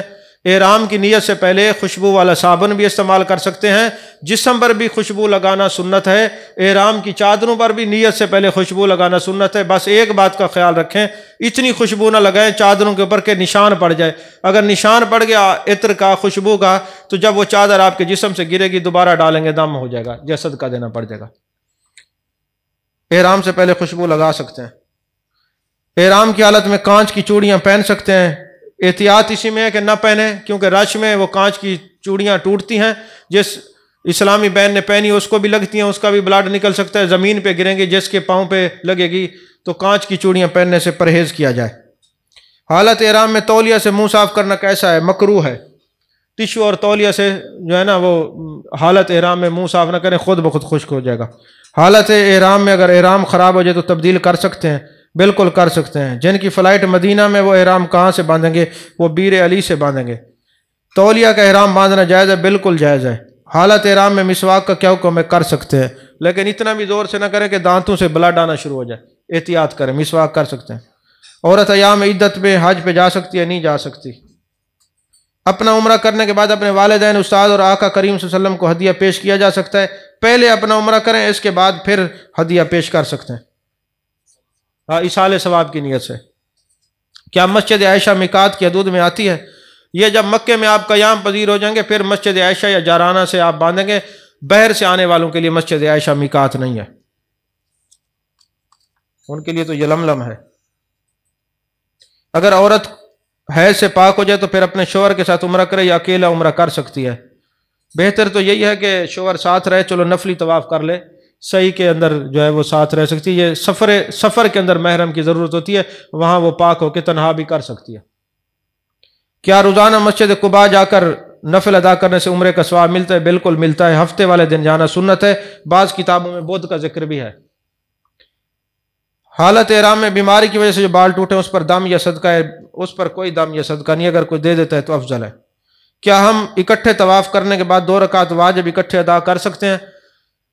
یہ اس صورت میں ہے کہ جب آپ مکروہ اوقات میں طواف کر رہے ہوں تو پھر آپ 2-4 طواف اکٹھے کر کے پھر نوافل پڑھ سکتے ہیں، واجب طواف پڑھ سکتے ہیں، ورنہ مکروہ اوقات کے علاوہ آپ ہر طواف کے ساتھ واجب طواف پڑھیں۔ طواف میں بھول جائیں کہ کتنے چکر ہیں تو اس صورت میں کیا کریں؟ اب آپ کے ذہن میں آ رہا تھا 4 تھے یا 5 تھے تو آپ 4 گنتی کریں، 5 تھے کہ 6 تھے 5 گنتی کریں، 6 تھے کہ 7 تھے تو 6 گنتی کریں، ایک کم۔ اچھا، بعض لوگ ایسا کرتے ہیں، وہ کہتے ہیں چلو یار ایک فالتو لگا لیتے ہیں کہیں کم نہ، اگر آپ نے 8واں لگا دیا تو پھر 6 اور بھی لگائے، پھر 2 طواف مکمل کرنے ہوں گے۔ تلبیہ کب تک پڑھا جائے گا؟ جب آپ مزدلفہ سے جمرات کے پاس جائیں گے کنکریاں مارنے کے لیے، اس وقت تلبیہ بند ہو جائے گا۔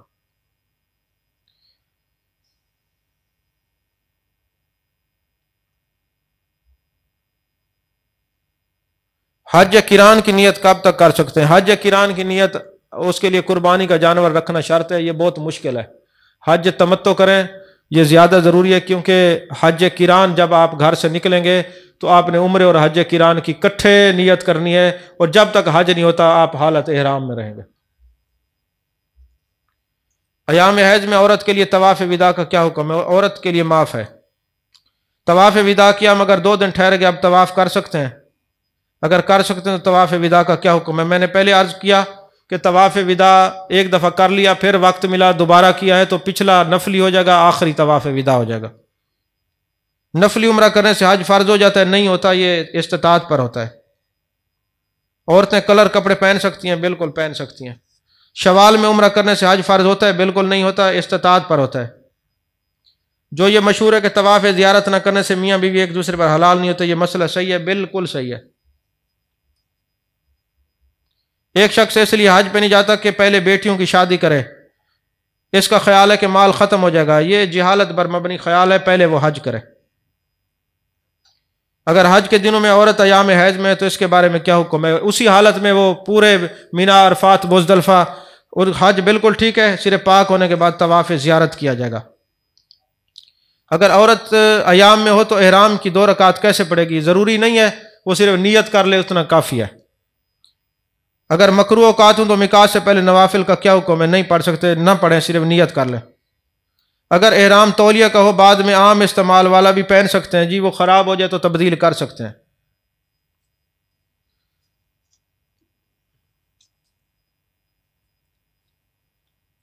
دے دیا اس کا جو اچھا، سنا ہے کہ مزدلفہ کی رات حقوق العباد معاف ہو سکتے ہیں؟ ہاں ہو سکتے ہیں، لیکن جن کا حقوق دینے وہ دیں۔ کسی کا مال دبائے وہ معاف نہیں ہوگا، وہ واپس کرنا ہوگا۔ معافی مانگنی ہوگی، وہ معاف کر دے گا تو پھر اللہ بھی معاف کر دے گا۔ گونگا کس طرح تلبیہ پڑھے؟ کیونکہ زبان ہلانا ضروری ہے، وہ زبان ہلا لے، آواز اس کی بے شک نہ آئے، اس کا ٹھیک ہے، تلبیہ ٹھیک ہے۔ اچھا، 1 سال 3-4 سال پہلے یہ پرچی پہلے بھی آئی تھی، ہم نے کہا اس میں حاجی تو سارے بولنے والے ہیں، وہاں جا کے پتہ چلا ایک حاجی صاحب تھے وہ بول بھی نہیں سکتے تھے۔ دم پاکستان میں بھی دے سکتے ہیں؟ پاکستان میں دم نہیں دے سکتے، جہاں جرم ہوا ہے دم بھی وہیں دینا ہوگا۔ حالت احرام میں دانت سے خون نکلے تو دم ہوگا؟ اگر دانت سے خون نکلے وضو ٹوٹ جائے گا، دم نہیں ہوگا۔ جان بوجھ کے خون نکالا ہے پھر دم یا صدقہ ہوگا۔ لیکن وضو کیسے ٹوٹے گا؟ کہ اگر آپ تھوک پھینکتے ہیں، اگر خون تھوک پر غالب ہے تب وضو ٹوٹا ہے، اگر تھوک خون پر غالب ہے تو وضو بھی نہیں ٹوٹا۔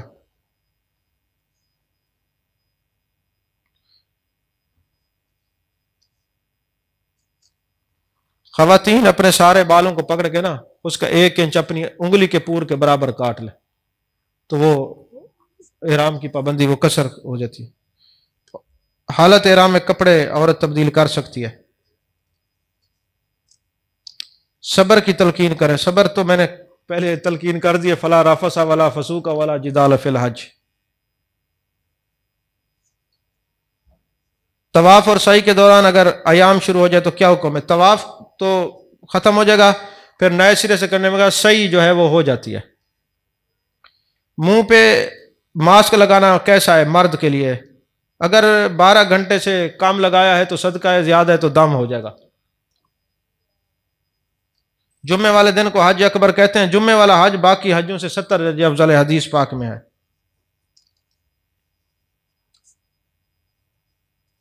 نمازیں قصر ہوں گی یا مکمل پڑھنی ہے مکہ اور مدینہ شریف مینا؟ ہاں جی، یہ مسئلہ یاد رکھیں، اگر آپ نے مکے پہنچ کر دیکھنا ہے، آپ ایام حج نکال کر آپ کے 14 دن سے زیادہ ہیں تو نماز پوری ہوگی، اور 14 دن سے کم ہے تو پھر نماز قصر ہوگی۔ کیوں جی؟ ایسے ہے نا، ایام حج نکال، اب 15 نہ ہوں، 14 ہوں یا 14 سے کم دن ہوں گے تو پھر ہم قصر پڑھیں گے، اگر 14 سے زیادہ ہوں گے 15-16 تو پھر ہم نماز ہر جگہ پوری پڑھیں گے۔ اگر طواف کی گنتی بھول جائے اور کچھ اضافی کر کے اگر 7 سے زیادہ ہو جائے، میں نے وہ عرض کر دیا، آپ نے کم والا شو کرنا ہے، جان بوجھ کے اگر زیادہ کریں گے تو پھر اور 6 طواف کرنے پڑیں گے، 6 چکر لگانے پڑیں گے۔ بیلٹ باندھنے سے دم آئے گا، کیا یہ صحیح ہے؟ بالکل، اگر یہ نیت ہوگی کہ احرام کو سنبھالنے کے لیے باندھا ہے۔ اگر ایام حج میں مینا آ جائے تو ہم ظہر کی نماز پڑھیں گے۔ 2 ذی الحج کو عمرہ کرے تو بال کٹوا سکتے ہیں؟ دیکھیں، یہ مسئلہ جس نے بھی لکھا ہے اس نیت سے لکھا ہے، یہاں پاکستان میں جب قربانی کا چاند نظر آتا ہے نا ذی الحجہ کا تو کہتے ہیں ناخن نہیں کاٹنے، بال نہیں کاٹنے، یہ یہاں والوں کے لیے، حاجیوں کے لیے نہیں ہے۔ حاجی اپنی تیاری کرے گا، ناخن بھی کاٹے گا، بال بھی کاٹے گا، احرام کرے گا تو حلق بھی کرائے گا، قصر بھی کرائے گا۔ عصر کے بعد طواف کرے تو واجب طواف کب پڑے گا؟ افضل یہ ہے مغرب کی نماز کے 3 فرض پڑھ کے 2 رکعت واجب طواف پڑھے، پھر سنتیں پڑھے مغرب کی، اور اگر کوئی پڑھ لیتا ہے تو ہو جاتا ہے، اتنی اجازت فقہاء نے دی ہے۔ یہ ناخن میں نے یہ مسئلہ بیان کر دیا۔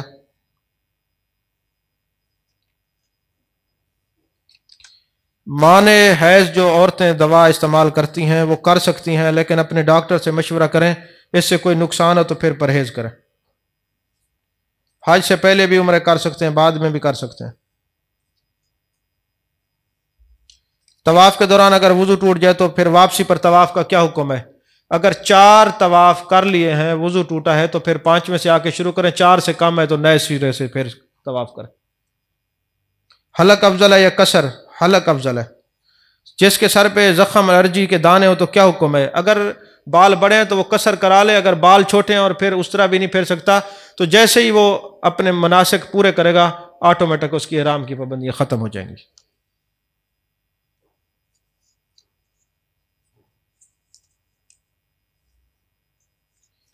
صحیح کے دوران سبز بتیوں پر مرد کو دوڑنے کا حکم ہے۔ دوڑنے کا مطلب یہ نہیں ہے کہ دڑکی لگانا ہے، بس ہلکے ہلکے ایسے تیز چلنا ہے، بس عورتوں کے لیے نہیں ہے۔ وہاں عورتیں مرد مقابلہ کر رہے ہوتے ہیں۔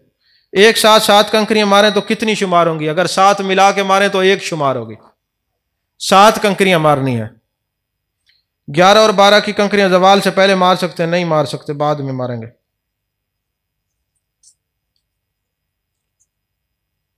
حالت احرام میں زخموں پر مرہم لگا سکتے ہیں؟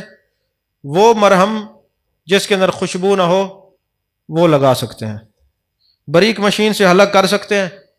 اب میری رات بھی 2-4 علماء سے اس بارے میں بات ہوئی ہے، تو انہوں نے کہا کہ اگر ایسی مشین بن گئی ہے کہ جو اس طرح کی طرح جو ہے نا بالوں کو صاف کرتی ہے پھر تو ٹھیک ہے، اگر نہیں تو پھر وہ قصر میں آئے گی، حلق میں نہیں آئے گی۔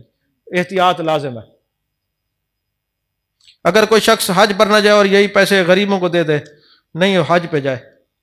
طواف کے دوران موبائل سننا کیسا ہے؟ بالکل دنیا کا باتیں کرنا وہ بغیر موبائل کے بھی جائز نہیں ہے، ہم مسئلہ پوچھ سکتے ہیں۔ اہل خیمہ عرفات میں ظہر اثر ملا کے پڑھیں گے یا اپنے وقت پہ؟ جو خیمے والے وہ اپنے اپنے وقت پہ پڑھیں گے۔ عمرہ کرنا اس کے بعد غسل کرنا ضروری ہے؟ ضرورت ہے، بال کاٹتے ہوں تو ضروری ہے، ویسے ضروری نہیں ہے۔ بس جی سوال مکمل ہو گئے۔ جتنے علماء تشریف لائے ہیں بالخصوص مفتی محمد نعیم چشتی صاحب، حضرت علامہ حافظ ریحان اتاری صاحب، قبلہ قاری رمضان چشتی صاحب، اور جتنے علماء ہمارے مہمان بالخصوص ڈاکٹر صاحب ڈاکٹر قدیر صاحب تشریف لائے، میں سب کا شکر گزار ہوں۔ اللہ تعالیٰ سب کو سلامت رکھے۔ بھائی کوئی گال کرنی ہے؟ عمران صاحب۔